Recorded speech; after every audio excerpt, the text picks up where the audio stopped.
I never expected her to remember my name, let alone the way I took my tea. The first time I met her, I was standing in the small grocery store 2 blocks from my apartment, trying to decide if instant noodles counted as dinner again.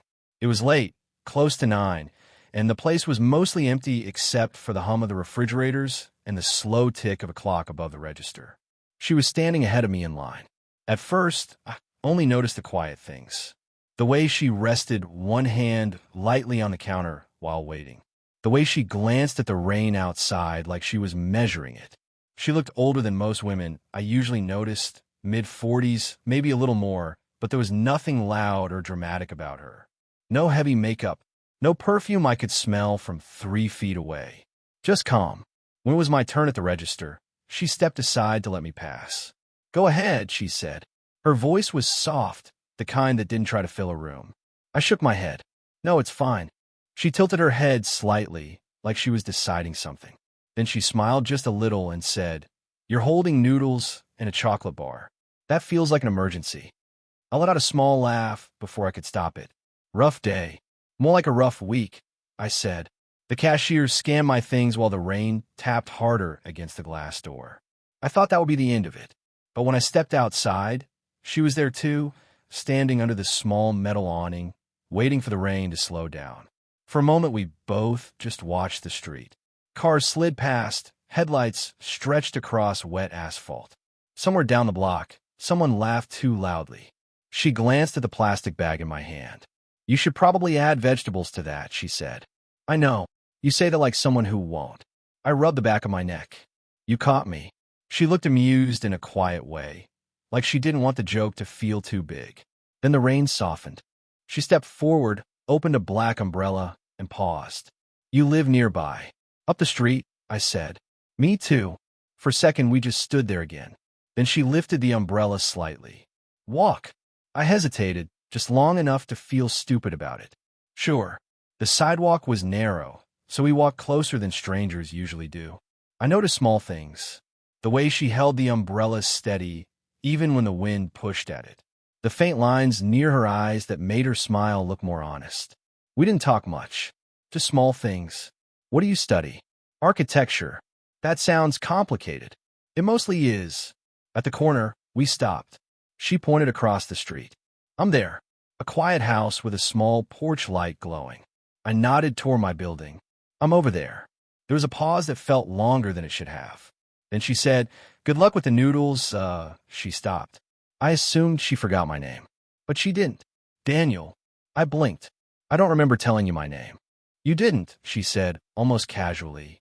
"The cashier did." She folded one arm across herself, fingers lightly touching her elbow. A small, absent gesture. "Good night, Daniel." "Good night." I realized I didn't know her name. She had already started walking toward the porch. Halfway up the steps, she turned back slightly. "Clara," she said. Then she disappeared inside. That night, I sat in my apartment eating noodles that tasted like salt and cardboard. My phone buzzed once on the table beside me. A text notification. Unknown number. For a long time, I just stared at it. Then I picked up the phone. The message was short. "Did you survive the noodles?" I read it twice. Then I looked at the rain still sliding down the window. And for the first time in a long while, I couldn't tell if something small had just begun, or if I had already stepped into something I wouldn't know how to leave. The next time I saw Clara, it wasn't planned. At least, that's what I told myself. It was 2 evenings later. I had just come back from class, my backpack heavy with sketchbooks, and the kind of tired that settles behind your eyes. The rain had stopped, but the air still smelled damp. As I walked past her house, the porch light flicked on. "Daniel." I stopped. Clara stood in the doorway, holding a small metal thermos in one hand. She looked almost surprised to see me, like she had said my name out of habit more than expectation. "Hi," I said, still surviving on noodles. I lifted my backpack slightly. Barely. She stepped out onto the porch, the wooden boards creaking under her feet. The porch light softened everything. Her hair, the faint lines near her eyes, the quiet patience in the way she stood there. "I made tea," she said. "Too much, as usual." She held up the thermos. For a second, I considered saying no. I had work later. Homework waiting. A dozen normal excuses. but none of them felt honest. Okay, I said. We sat on the porch steps. The street was quiet except for the distant rumble of a bus and the occasional car passing through the wet intersection. Clara poured the tea into 2 mismatched mugs she had brought out. The steam curled between us. I noticed her hands again, steady, careful, like she was always aware of the space around her. You live alone? I asked. She nodded once.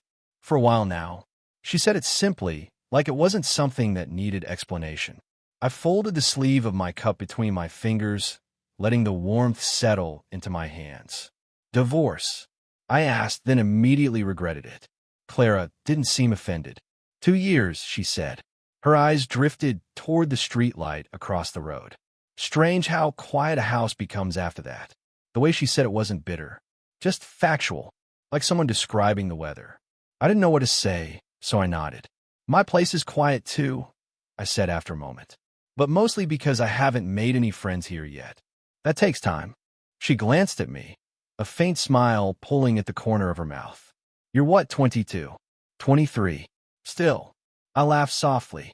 That still felt personal. It wasn't meant to be, but the smile stayed. For a while we didn't talk, just sat there with our tea cooling slowly in our hands. Somewhere down the block, a dog barked once and then stopped. I noticed the way Clara tucked a loose strand of hair behind her ear, the way her foot tapped lightly against the wooden step like a quiet rhythm she didn't realize she was making. And I caught myself thinking things I probably shouldn't. Not dramatic thoughts, nothing reckless, just small ones. Like how easy it felt sitting there. Like how strange it was that I wanted the moment to last longer. Then she said something that shifted the air between us. My son used to sit right there, she said, nodding to the step beside me. I blinked. You have a son? 25. I almost laughed, thinking she was joking. But she wasn't. He moved out last year, she added. New city, new life.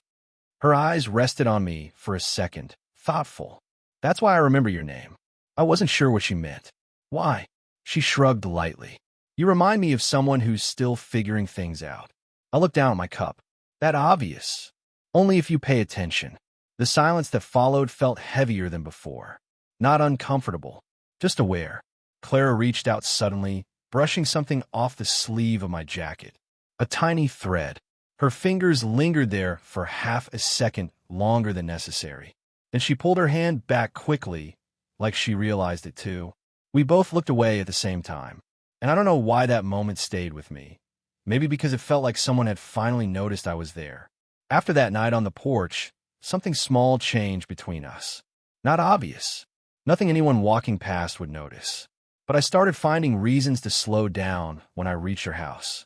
Sometimes the porch light would already be on.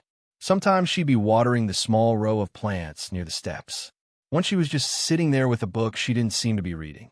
And every time we talked, small conversations, half sentences. How was class? Long. You look tired. I probably am. Things that should have meant nothing, but didn't. A week passed like that. Then one evening, I came home later than usual. My shift at work had run long, and the street was almost empty when I turned the corner. Clara was on the porch again, but this time she wasn't alone. A man stood beside her, early 30s maybe, tall, leaning casually against the railing. I slowed my steps without meaning to. Clara noticed me first. Daniel, she said, a little brighter than usual. The man turned. This is Mark, she said. My son. Something in my chest shifted. Mark looked at me with the quick, measuring glance people use when they're trying to understand a stranger. You live nearby? He asked. Across the street, I said. Clara added quietly. We ran into each other at the store, like she was explaining it to both of us. Mark nodded slowly. Good neighborhood, he said. But the way his eyes flicked between us made the silence afterward feel heavier. I rubbed the back of my neck. Well, I should probably, you want tea? Clara asked suddenly. The words came out quick. Almost too quick. Mark raised one eyebrow slightly. Clara noticed. For a second, she looked caught. Then she laughed softly, shaking her head. Actually, she said, adjusting the sleeve of her sweater, maybe another time. I nodded. Yeah, another time. I crossed the street. feeling Mark's gaze follow me for a few seconds before I reach my building. Inside my apartment, I dropped my backpack on the chair and stood by the window. Their porch light was still on. I told myself not to look, but I did anyway. Mark had gone inside. Clara was alone again. She sat on the top step, her elbows resting lightly on her knees. For a long moment, she just stared at the street. Then she looked up, right at my window. I froze. It was probably too dark for her to actually see me, but something about the way she looked made it feel like she could. A few seconds passed.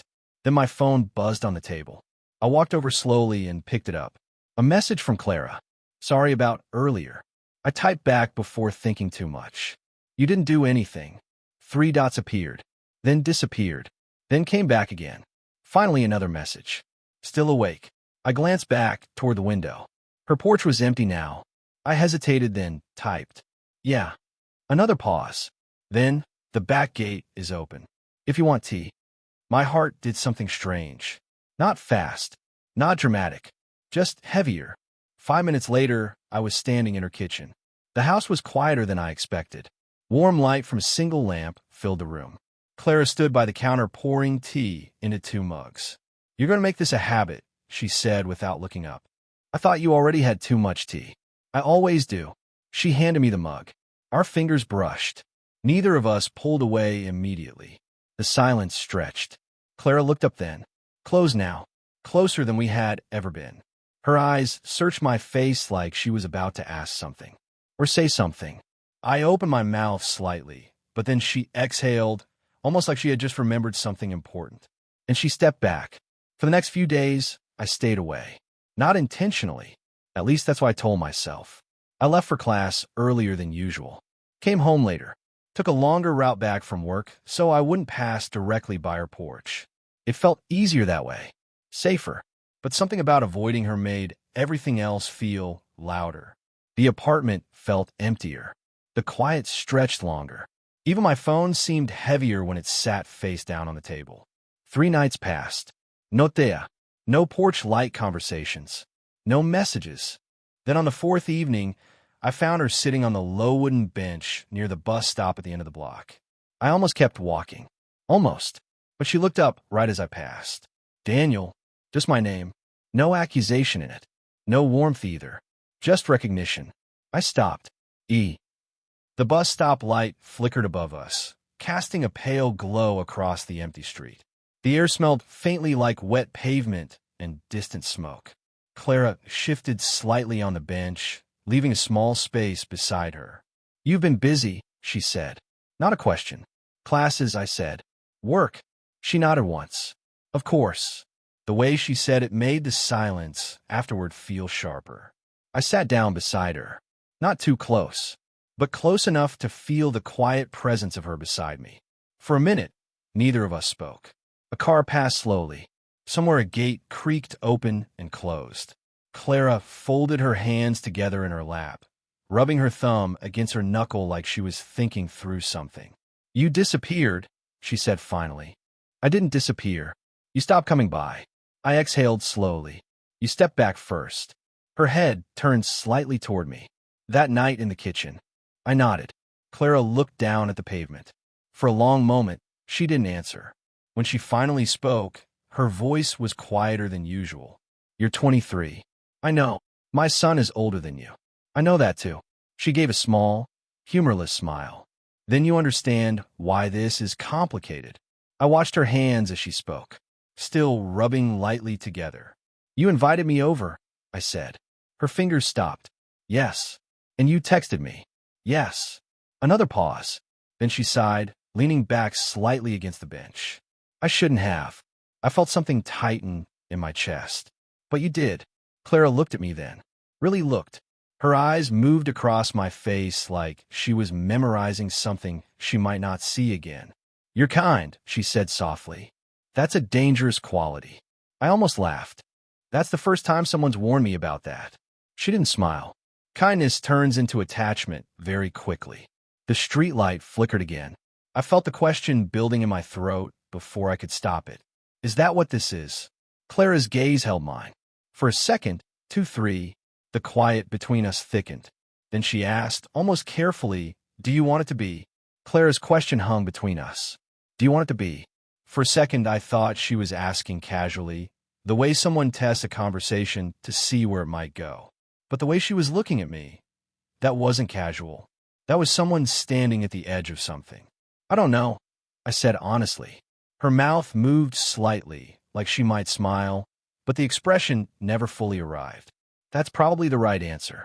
The bus stop light buzzed faintly above us. A cold breeze slid down the street, lifting a loose strand of her hair. She tucked it behind her ears slowly, eyes drifting away from mine.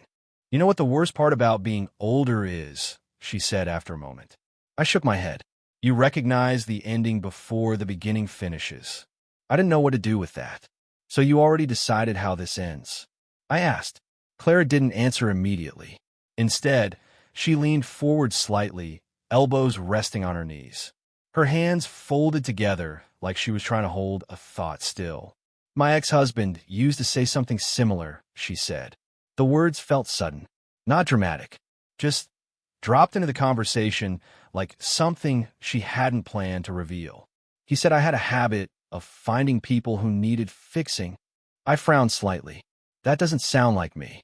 She looked at me then, and for the first time, there was something heavier behind her eyes. No, she said quietly. That's what scares me. The silence stretched again. Cars passed occasionally, their headlights sliding across the pavement like brief interruptions. Then Clara spoke again, softer this time. I almost remarried last year. I blinked. The sentence landed strangely in my chest. Almost. She nodded. We were together for 8 months. Her fingers traced a small, invisible line along the edge of the bench. He had 2 daughters. Teenagers. I waited. Clara inhaled slowly. They liked me. Something in the way she said that felt unfinished. What happened? I asked. She gave a small shrug. I realized I didn't love him. No viternis. No sadness. Just the kind of calm honesty that makes things feel more final. He asked why I stayed so long if I knew that, she continued. And Clara's eyes flickered toward me again. I told him sometimes people stay because being wanted feels easier than being alone. The words settled into the quiet air around us. I didn't know what to say, because suddenly the bench felt smaller, the night heavier. A strange thought crept into my head. Was I just another version of that? Another moment where someone being there was easier than silence. Clara stood up slowly. I should go, she said. I stayed sitting. Clara, but the word stopped somewhere halfway out. She paused, turning slightly like she might wait for the rest. I didn't finish. After a moment, she nodded gently and walked down the sidewalk toward her house. Her steps were quiet, unhurried, like nothing dramatic had just happened. I sat there for another 10 minutes. Then 20. Eventually, I pulled out my phone. Her message thread was still open from earlier in the week. My thumbs hovered over the screen. Were you talking about me? I typed it, then erased it. Typed again. Stopped. Across the street, Clara's porch light turned off. The street went darker. I stared at the empty chat box for a long time. And strangely, I didn't feel heartbroken. I felt paused, like life had started a sentence, and forgotten how it wanted to finish it. The next morning felt heavier than usual. Not sad, not dramatic, just heavier. I woke up earlier than I needed to. The kind of early where the street outside is still half asleep, and the light coming through the window is gray and undecided. For a while, I just sat at the edge of my bed, staring at my phone on the nightstand. The empty message thread with Clara still open. I thought about sending something simple. Morning. Or maybe, sorry about last night. But neither felt right. So I got dressed, grabbed my bag, and stepped outside. The air was cool, quiet. The neighborhood still holding that slow morning silence before people start moving again. And before I could talk myself out of it, my feet carried me across the street. Clara's porch light was off, but the kitchen light inside was on. I stood there for a second, hands in my jacket pockets, looking at the door. It felt strange how something as small as knocking could suddenly feel important, like it might change something, or end it. I lifted my hand anyway. Knock. The sound echoed softly against the wood. A few seconds passed, then footsteps. The door opened slowly. Clara stood there in a loose sweater, her hair slightly messy like she had just woken up. A mug rested in her hand. For a second, we both just looked at each other. "You're up early," she said. "Yeah." Her eyes moved across my face, searching quietly. "Everything okay?" I nodded, then shook my head slightly. "Not really." Clara stepped aside without saying anything. "Come in." The kitchen looked the same as the other night. Same warm light. Same quiet stillness. She leaned against the counter while I stood near the table, suddenly unsure what to do with my hands. "You walked over here very seriously," she said gently. "That usually means something." I exhaled slowly. "I kept thinking about what you said last night." "Which part?" "The part about staying because being wanted is easier than being alone."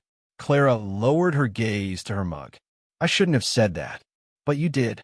The room fell quiet. I rubbed my hands together once, nervous energy I couldn't quite hide. "I need to know something," I said. Clara looked up again. "What? Am I just convenient?" The question hung there longer than I expected.